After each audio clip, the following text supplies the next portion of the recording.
السلام عليكم ورحمة الله وبركاته.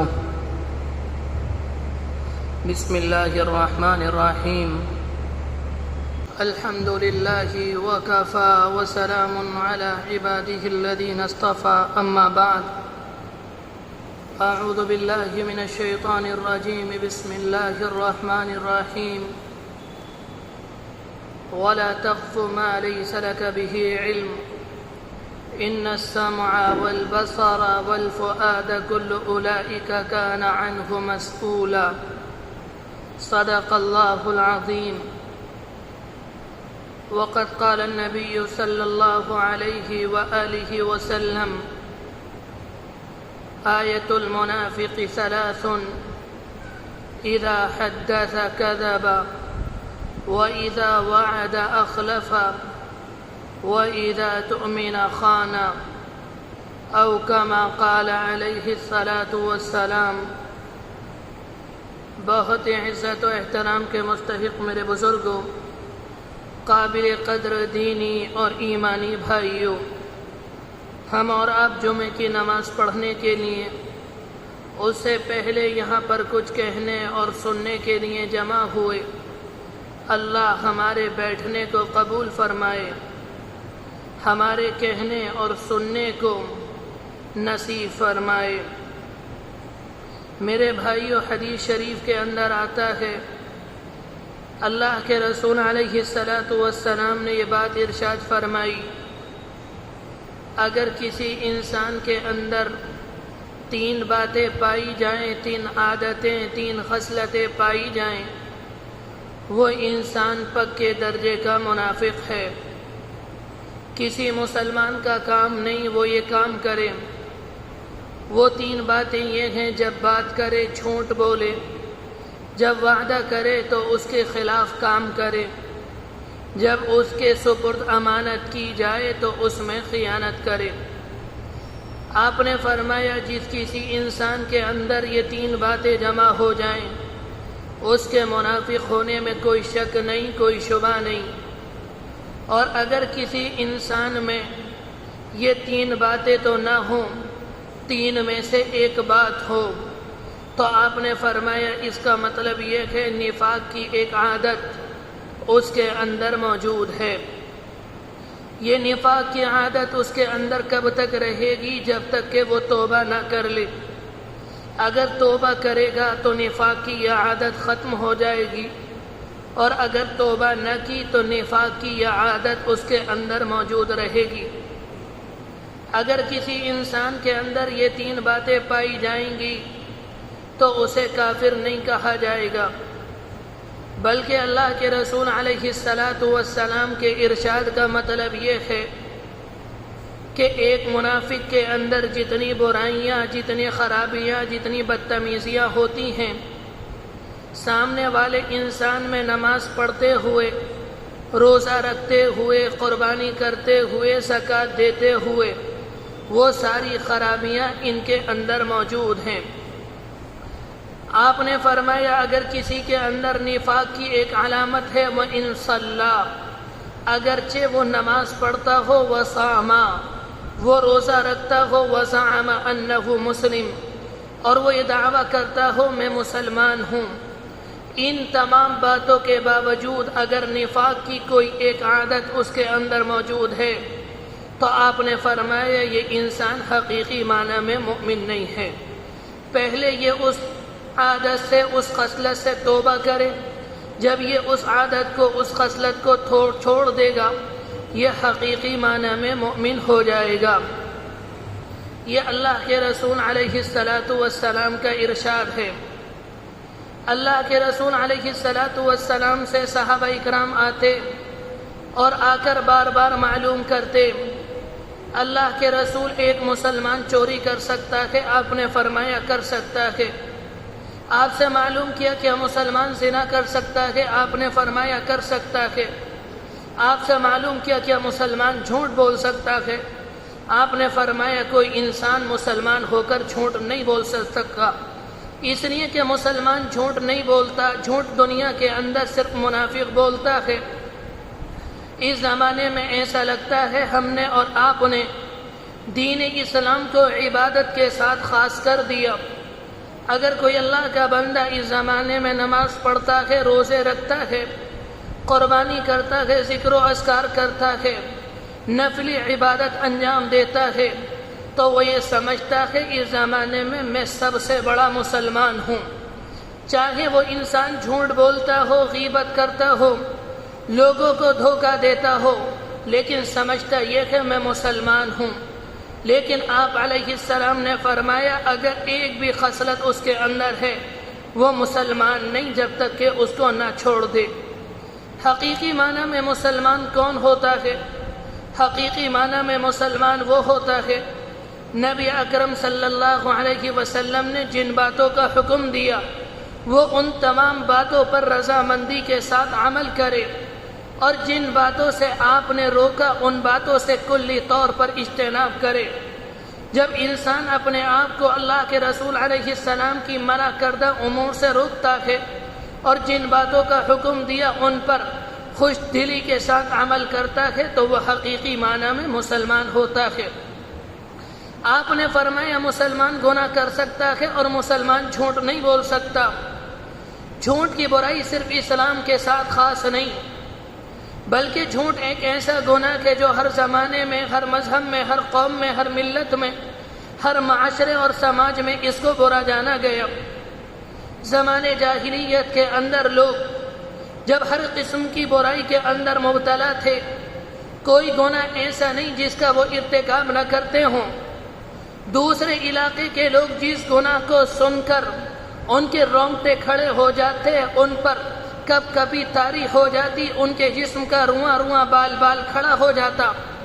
زمانے جاہلیت کے لوگ وہ گناہ آسانی سے ہنسی مذاق میں کر دیا کرتے۔ ان کے لیے لڑکی کو زندہ درگور کرنا کوئی مشکل بات نہیں تھی، وہ اپنے بیٹے، اپنی بچی کو اپنے ہاتھ سے ذبح کر دیا کرتے۔ دنیا کے اندر کوئی ناپاکی ایسی نہیں تھی جو وہاں پر انجام نہ دی جاتی ہو، لیکن وہ لوگ جو سارے گناہ کرتے وہ بھی اپنے لیے جھوٹ کو بڑے عیب کی بات سمجھتے۔ روایت کے اندر آتا ہے اللہ کے رسول علیہ السلام نے جب قیصر روم کے نام دعوت اسلام کی غرض سے اپنا خط روانہ کیا، اللہ کے رسول علیہ السلام کا خط جب قیصر کے پاس پہنچا تو قیصر اپنے ملک میں نہیں تھا، بلکہ ملک شام میں بیت المقدس کی زیارت کرنے کے لیے آیا ہوا تھا۔ اللہ کے رسول علیہ السلام کا یہ خط اس کے پاس ملک شام میں پہنچا۔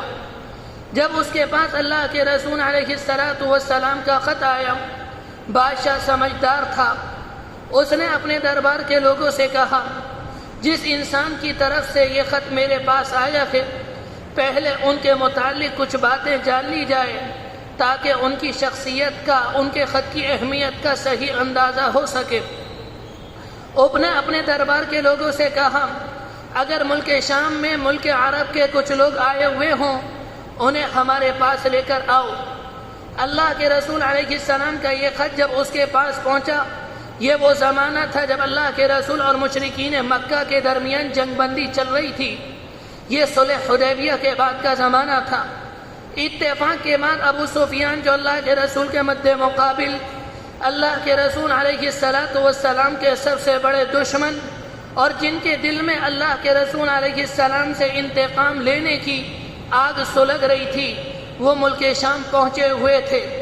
قیصر کے دربار نے ان کو لیا اور لا کر قیصر کے دربار میں کھڑا کر دیا۔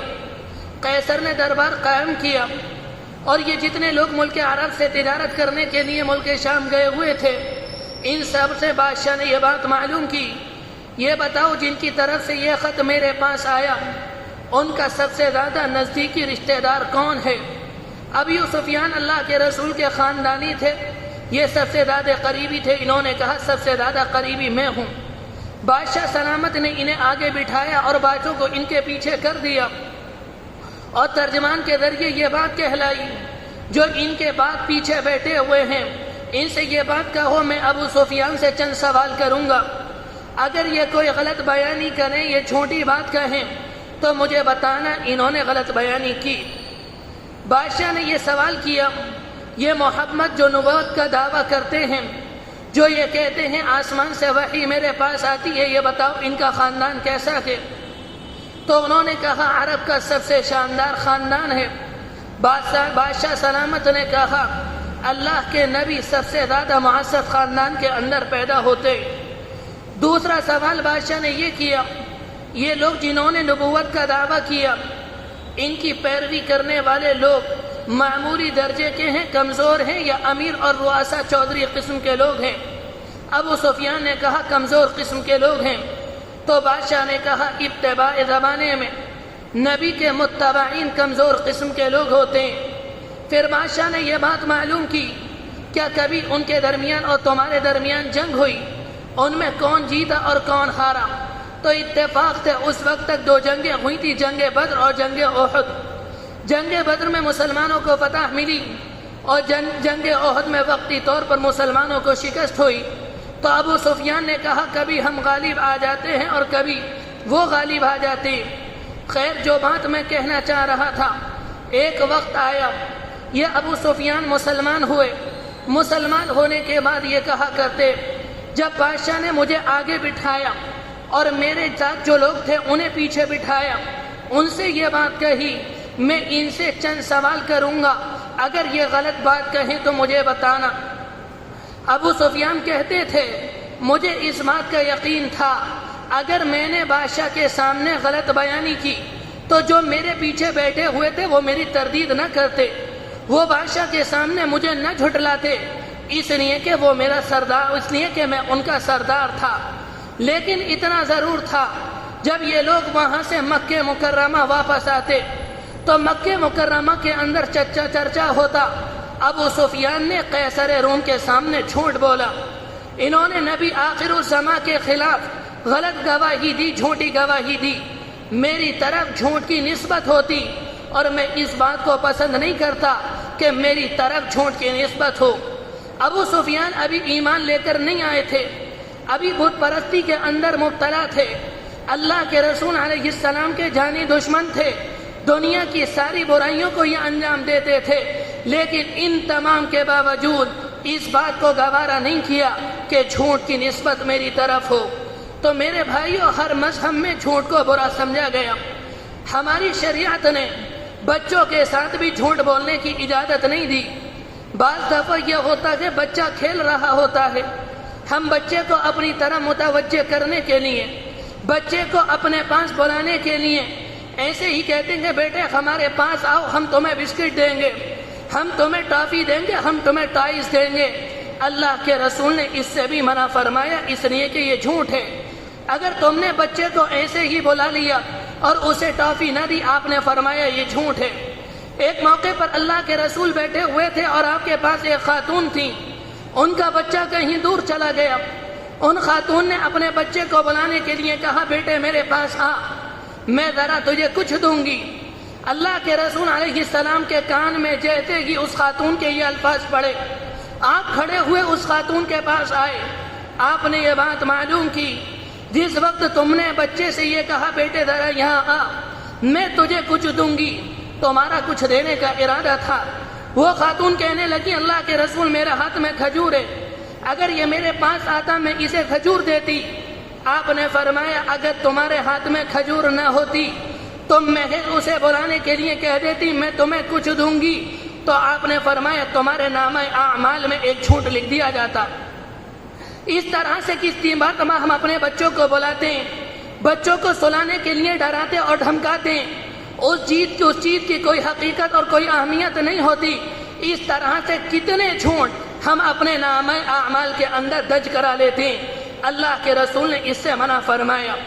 آپ نے جھوٹ مذاق میں بھی جھوٹ سے منع فرمایا۔ حدیث شریف کے اندر آتا ہے اللہ کے رسول علیہ السلام نے فرمایا میں نے خواب کے اندر دیکھا کہ اللہ کا ایک فرشتہ کھڑا ہے اور ایک انسان لیٹا ہے، اس کے ہاتھ میں ایک لوہے کا سریا اور جو آگے سے نوکدار ہے، وہ فرشتہ اس سریے کو اس کے منہ میں داخل کرتا ہے اور گال چیر کر گدی تک لے جاتا ہے، پھر اس کی ناک کے نتنے میں داخل کرتا ہے، گدی تک چیر کر لے جاتا ہے، پھر اس کی آنکھ میں داخل کرتا ہے، چیر کر پیچھے تک لے جاتا ہے، پھر بائیں طرف آتا ہے، ادھر سے فارغ نہیں ہوتا، یہ حالت درست ہو جاتی ہے۔ میں نے جبرائیل امین سے معلوم کیا جبرائیل یہ کیا منظر ہے؟ تو جبرائیل امین نے بتایا اللہ کے رسول علیہ السلام جو انسان صبح کو نکلتا ہے اور جھوٹی بات کہتا ہے برزخ میں اسے عالم برزخ میں اسے یہ سزا ملے گی۔ میرے بھائیو، اللہ کے رسول علیہ السلام نے جھوٹ سے منع فرمایا۔ جس طرح سے ہماری شریعت ہمیں جھوٹ کی اجازت نہیں دیتی، یعنی جھوٹ بولنا حرام ہے، اسی طرح سے جھوٹی گواہی دینا بھی حرام ہے۔ ایک مرتبہ اللہ کے رسول بیٹھے ہوئے، صحابہ اکرام آپ کے پاس آئے اور آ کر معلوم کیا اللہ کے رسول یہ بتائیں سب سے بڑا گناہ کیا ہے؟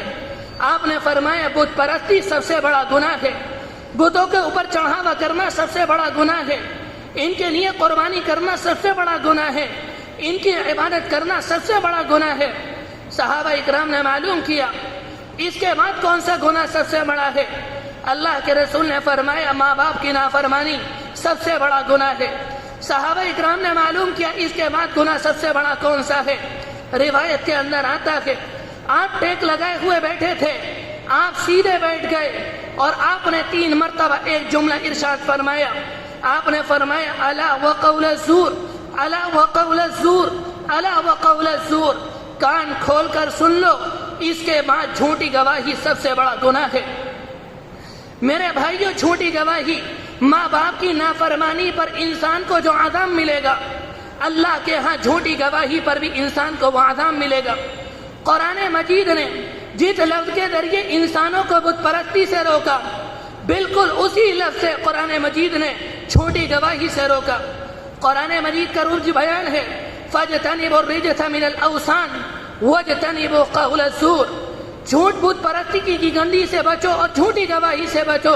جھوٹی گواہی کی اہمیت بتانے کے لیے قرآن مجید نے اسے بت پرستی کے ساتھ بیان کیا، یعنی بت پرستی کی جو سزا ہے جھوٹی گواہی کی بھی وہ سزا ہے۔ ہمارے معاشرے کے اندر جھوٹ کی اتنی کتنی شکلیں ہیں جن کی طرف ہم احتیاط نہیں برتتے، جن کی طرف ہماری توجہ نہیں جاتی، ہم جھوٹ بولتے رہتے ہیں اور ہم یہ نہیں سمجھتے کہ جھوٹ ہے۔ ان میں ایک چیز میڈیکل سرٹیفکیٹ ہے۔ آج معمولی باتوں پر جعلی میڈیکل سرٹیفکیٹ بنوایا جاتا ہے۔ کوئی انسان کسی فرم میں، کسی کمپنی میں، کسی فیکٹری میں جاب کرتا ہے، وہ رخصت لے کر گھر آتا ہے، لیکن وہ یہ چاہتا ہے گھر آنے کے بعد کہ میری رخصت میں مزید اضافہ ہو جائے۔ وہ ڈاکٹر کے پاس جاتا ہے اور جعلی میڈیکل سرٹیفکیٹ بنواتا ہے اور اس کے اندر لکھایا جاتا ہے میں بہت زیادہ بیمار، میں بہت زیادہ کمزور ہوں، میرے اندر چلنے کی طاقت نہیں ہے، مجھ میں اٹھنے کی طاقت نہیں ہے، میں صبح شام ٹیبلٹ لے رہا ہوں، میرے انجیکشن لگ رہے ہیں، میرے نیڈل لگ رہی ہے، اور حقیقت میں کچھ نہیں ہوتا، اور اس میڈیکل سرٹیفکیٹ کو اپنی کمپنی میں پیش کر دیا جاتا ہے، اس کے ذریعے رخصت میں اضافہ ہو جاتا ہے۔ اللہ کے رسول علیہ السلام نے فرمایا یہ سری جھوٹ ہے، اس سے بھی آپ نے منع فرمایا۔ اگر کوئی انسان جھوٹی گواہی دیتا ہے اور سامنے والے کو اگر کوئی نقصان ہوتا ہے، اس کا گناہ بھی جھوٹی گواہی کے ذمہ ہے۔ اگر کسی ڈاکٹر نے جعلی میڈیکل سرٹیفکیٹ بنوایا، وہ بھی اللہ کے رسول علیہ السلام کی اس وعید میں شامل ہے۔ میرے بھائیو، بات جو مجھے کہنی ہے آخر میں وہ یہ، حدیث شریف کے اندر آتا ہے اللہ کے رسول علیہ السلام نے فرمایا من حدث عنی بحدیث یرا انہ کذب فہو احد الکاذبین، اگر کوئی انسان میری طرف سے کوئی حدیث، کوئی روایت پیش کرتا ہے اور اسے معلوم ہے یہ مشکوک ہے، یہ جھوٹ ہے، آپ نے فرمایا فہو احد الکاذبین، وہ مکاروں میں سے ایک ہے، وہ جھوٹوں میں سے ایک ہے۔ اس زمانے میں ایک بڑا فتنہ یہ ہے، ایسا لگتا ہے ہمارے زمانے میں تقریباً ہماری نئی نوجوان نسل ہر ایک محدث بنا ہوا ہے۔ ابھی قربانی کے ایام چل رہے تھے اور قربانی کے دنوں میں ہماری نوجوان نسل یہ بحث کر رہی تھی کہ خصی پر قربانی ہوگی یا نہیں ہوگی، کہ ایک گھر میں ایک قربانی ہوگی یا کئی قربانیاں ہوں گی۔ اسی طرح سے بحث کی جاتی ہے کہ رفع الیدین ہوگا یا نہیں ہوگا۔ اگر ان سے معلوم کیا جائے آپ کے پاس دلیل کیا ہے، وہ موبائل کھولتے ہیں اور اسکرین کے اوپر روایت دکھاتے ہیں کہ ہمارے پاس مسلم شریف کی روایت یہ ہے، ہمارے پاس بخاری شریف کی روایت یہ ہے، انہیں موبائل کے اندر بخاری کی روایت نظر آ جاتی ہے۔ میں ان سے یہ کہتا ہوں اگر آپ کے باپ کو اگر آپریشن کی ضرورت ہے، آپ ڈاکٹر کے پاس کیوں جاتے ہیں؟ موبائل کے اندر موجود ہے، آپریشن کا سارا طریقہ پڑا ہوا ہے، آپ موبائل کھولیے، ابا کا آپریشن گھر کیجئے۔ اگر بیٹے کی طبیعت خراب ہے تو ڈاکٹر کے پاس کیوں لے کر جاتے ہیں؟ موبائل کھولیے اور موبائل میں دیکھیے، بچے کا علاج خود کیجئے۔ انہیں معلوم ہے اگر ایسا کریں گے ابا کو نقصان ہوگا، بیٹے کو نقصان ہوگا۔ ابا کے نقصان کی فکر ہے، بیٹے کے نقصان کی فکر ہے، مگر دین کے نقصان کی کوئی فکر نہیں۔ میرے بھائیوں یاد رکھنا، اس طرح کے جتنے نوجوان ہیں وہ عوام کے پاس جائیں گے مگر علماء کے پاس نہیں آئیں گے، کیونکہ انہیں معلوم ہے جب علماء کے پاس جائیں گے علماء ہمارے ہاتھ میں بخاری شریف پکڑا دیں گے اور مسلم شریف پکڑا دیں گے اور کہیں گے اس کے اندر روایت ڈھونڈ کر دکھاؤ، اور انہیں ہوا نہ لگے گی۔ ان بھائیوں کو معلوم نہیں کہ مستشرقین کی طرف سے کلام رسول پر زبردست یلغار ہے۔ جب مستشرقین نے کتاب کے اندر رد و بدل نہ کی، حدیث شریف کے اندر رد و بدل نہ کر سکے، انہوں نے یہ کام کیا، اللہ کے رسول کی حدیث کو لیا، اس میں خرد برد کی، اس میں ملاوٹ کی، اسے نیٹ کے اوپر اپلوڈ کر دیا۔ میں یہ نہیں کہتا آپ جو روایت دکھا رہے ہیں وہ صحیح ہے یا غلط۔ میرے بھائیوں، سب سے پہلے حدیث شریف کے مقام کو سمجھنا چاہیے۔ آج ہمیں ناپاکی، ہم پاک ہیں یا ناپاک، اس کی فکر نہیں، ہم دھڑلے سے اللہ کے رسول علیہ السلام کی حدیث میں بات کرتے ہیں۔ صحابہ اکرام جو اللہ کے رسول کی حدیث سنتے، میں ان کی بات سناؤں گا۔ اب مصعب بن عبداللہ بیان کرتے ہیں، میں نے امام مالک کو دیکھا۔ پہلے امام مالک کے مرتبے کو سمجھے، یہ امام مالک کون ہے؟ یہ امام مالک وہ ہیں جنہوں نے مدینہ منورہ میں اللہ کے رسول علیہ السلام کے روضے اقدس کے پاس بیٹھ کر تقریباً 40 سال حدیث شریف کا درس دیا۔ جب یہ درس دیتے تو یہ رونے لگتے، ان کا چہرہ متغیر ہو جاتا، ان کا چہرہ پیلا پڑ جاتا، ایسا لگتا کہ جسم کے اندر خون نہیں۔ ان کے جو تلامذہ ہوتے ان سے سوال کرتے، جب آپ اللہ کے رسول کی حدیث بیان کرتے آپ کی یہ کیفیت ہو جاتی ہے، اس کی وجہ کیا ہے؟ وہ یہ کہتے تم نے مجھے دیکھا، اگر تم نے انہیں دیکھ لیا ہوتا جن کو ہم نے دیکھا تمہیں میری کیفیت پر تعجب نہ ہوتا۔ کہتے ہیں ہم نے تابعین کو دیکھا، ہم نے تابعین کو دیکھا، ہم نے احمد ابن مقتدر کو دیکھا۔ جب ان کے سامنے اللہ کے رسول کی حدیث کا لفظ آتا، صرف حدیث کا لفظ آتا، زار و قطار رونے لگتے۔ اور یہی حال عبد الرحمن بن القاسم کا تھا، یہی حال ابن سیرین کا تھا، یہی حال سفیان بن سلیم کا تھا۔ جب ان کے سامنے حدیث کا لفظ آتا وہ رونے لگتے۔ امام مالک کا حال یہ تھا، جب روایت معلوم کرنے کے لیے ان سے کوئی پوچھنے کے لیے ان کے گھر آتا اور آ کر ان کے گھر پر دستک دیتا، ان کی خادمہ نکل کر آتی اور آنے والے سوال کرتی، یقول لکم الشیخ تریدون الحدیث اب المسائل۔ تمہارے شیخ امام مالک معلوم کرتے ہیں حدیث معلوم کرنے آئے ہو یا فقہ کے شرعی مسائل معلوم کرنے کے لیے آئے ہو؟ اگر سائل یہ کہہ دیتا میں اللہ کے رسول کی حدیث بیان سننے کے لیے آیا، امام مالک اٹھتے، غسل خانے کے اندر داخل ہوتے، غسل کرتے، ان کے شاندار کپڑے تھے انہیں پہنتے، ان کے اوپر عطر لگاتے، عمامہ پہنتے، اوپر سے ایک چادر ڈالتے، چادر ڈالنے کے بعد مسجد نبوی میں ایک مسند بھیجا جاتا، اس پر جا کر بیٹھتے اور پوری مجلس کو جہاں پر امام مالک رحمت اللہ علیہ بیٹھتے دھونی دی جاتی۔ جب مجلس کا ماحول معطر ہو جاتا اس کے بعد امام مالک کہتے قال قال رسول اللہ، اللہ کے رسول نے یہ بات ارشاد فرمائی۔ میرے بھائیوں، آج ہمیں نہیں معلوم پاک ہے نہ پاک، نہ پاکی کی فکر ہے، نہ نمازوں کی فکر ہے، نہ روزوں کی فکر ہے، نہ اللہ کے رسول علیہ السلام کی سنتوں کی فکر ہے، چلے ہیں کلام رسول پر بحث کرنے کے لیے۔ ایسا لگتا ہے اس زمانے میں اللہ کے رسول علیہ السلام کی احادیث کا مذاق بنایا گیا۔ ہم آپ کو اللہ کے رسول علیہ السلام کی احادیث بیان کرنے سے نہیں روکتے، ہم آپ سے اتنا ضرور کہتے ہیں اگر آپ کو حدیث بیان کرنے کا اتنا شوق ہے، پہلے حدیث کے اندر مہارت پیدا کیجئے، فن اسماء رجال کا فن سیکھیے، اس کے بعد اللہ کے رسول علیہ السلام کی احادیث میں بات کیجئے۔ میرے بھائیوں، صحابہ اکرام کا حال یہ تھا، صحابہ اکرام اللہ کے رسول کی مجلس میں بیٹھتے اور اپنے کانوں میں اللہ کے رسول کے ارشادات کو سنتے، لیکن اس کے بعد بھی صحابہ اکرام کی ہمت نہ ہوتی کہ وہ اللہ کے رسول کی حدیث بیان کر دیں۔ اللہ کے رسول علیہ السلام کے ایک صحابی حضرت زبیر ہیں۔ حضرت زبیر اللہ کے رسول علیہ السلام کے صحابی اور یہ اللہ کے رسول علیہ السلام کے رشتہ دار۔ حضرت زبیر کون ہیں؟ یہ اللہ کے رسول کے پھوپھی داد بھائی ہیں، یہ حضرت صفیہ کے بیٹے ہیں، اللہ کے رسول علیہ السلام کی بیوی حضرت عائشہ، ان کی ایک بہن حضرت اسماء، یہ حضرت زبیر کے گھر میں تھی۔ اس طرح سے یہ اللہ کے رسول علیہ السلام کے ہم زلف بھی تھے، اور اللہ کے رسول نے ان عشرہ مبشرہ میں سے بھی ہیں۔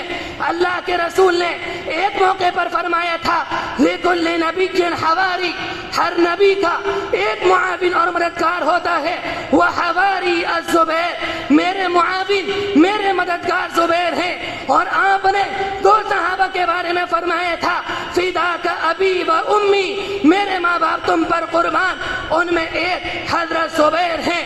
یہ حضرت زبیر کا مقام ہے۔ ان کے بیٹے عبداللہ، حضرت عبداللہ اپنے والد حضرت زبیر سے معلوم کرتے ہیں، ابا جان میں دوسروں کو دیکھتا ہوں وہ اللہ کے رسول کی حدیث بیان کرتے ہیں، لیکن آپ اللہ کے رسول کی حدیث بیان نہیں کرتے۔ حضرت زبیر اپنے بیٹے سے کہتے ہیں، بیٹے تمہیں معلوم ہے میری اللہ کے رسول سے نزدیکی کیا ہے؟ میں اللہ کے رسول کا ہم زلف ہوں، میں اللہ کے رسول علیہ السلام کا پھوپھی کا بیٹا ہوں، میں عشرہ مبشرہ میں سے ہوں، اور آپ نے میرے بارے میں فرمایا لِكُلِّ نَبِيٍّ حَوَارِي وَحَوَارِي الزُّبَيْر، لیکن میں پھر بھی اللہ کے رسول کی حدیث بیان نہیں کرتا۔ بیٹے نے معلوم کیا، ابا جان بات کیا ہے؟ کہنے لگے، بیٹے بات دراصل یہ ہے، ہم نے اللہ کے رسول سے سنا، آپ نے فرمایا تھا من کذب علی متعمدا فلیتبوأ مقعدہ من النار، اگر کسی نے میری طرف جھوٹ کی نسبت کی وہ اپنا ٹھکانہ جہنم میں تلاش کر لے۔ اللہ کے رسول علیہ السلام کا یہ ارشاد مجھے حدیث بیان کرنے سے روکتا ہے۔ میرے بھائیوں، صحابہ اکرام کا معمول یہ تھا، وہ اللہ کے رسول علیہ السلام کی حدیث لفظ بلفظ نقل کرتے، لیکن اس کے بعد کہتے اس جیسا، اس سے قریب قریب، اس سے ملتا جلتا۔ اللہ کے رسول نے ارشاد فرمایا اگر 19-20 کا فرق ہو ہمارا مؤاخذہ نہ ہو۔ میرے بھائیوں، آپ اس طرح سے حدیث بیان نہ کریں۔ اگر حدیث بیان کرنے کا شوق ہے پہلے مہارت حاصل کریں۔ اگر آپ کو حدیث بیان کرنے کا شوق ہے، میں اس مسجد میں بیٹھ کر آپ سے کہتا ہوں آپ ہمارے مدرسے میں آئیں اور ہم سے آ کر بیٹھ کر اللہ کے رسول کی حدیث کے اوپر بات کریں۔ ہم آپ کو بتائیں گے حدیث کے اوپر بات کرنا کیا ہوتا ہے۔ آپ عوام کو گمراہ کر رہے ہیں، راہ راست سے ہٹا کر جہنم کے راستے پر ڈال رہے ہیں۔ میرے بھائیوں، اس زمانے میں جو علماء بخاری کا درس دیتے ہیں، مسلم شریف کا درس دیتے ہیں، سیاہ ستہ کا درس دیتے ہیں، رات میں 4 گھنٹے 5 گھنٹے مطالعہ کرتے ہیں، پھر صبح میں کلاس میں آتے ہیں، 3-4 حدیث کی تشریح طلبہ کے سامنے بیان کرتے ہیں۔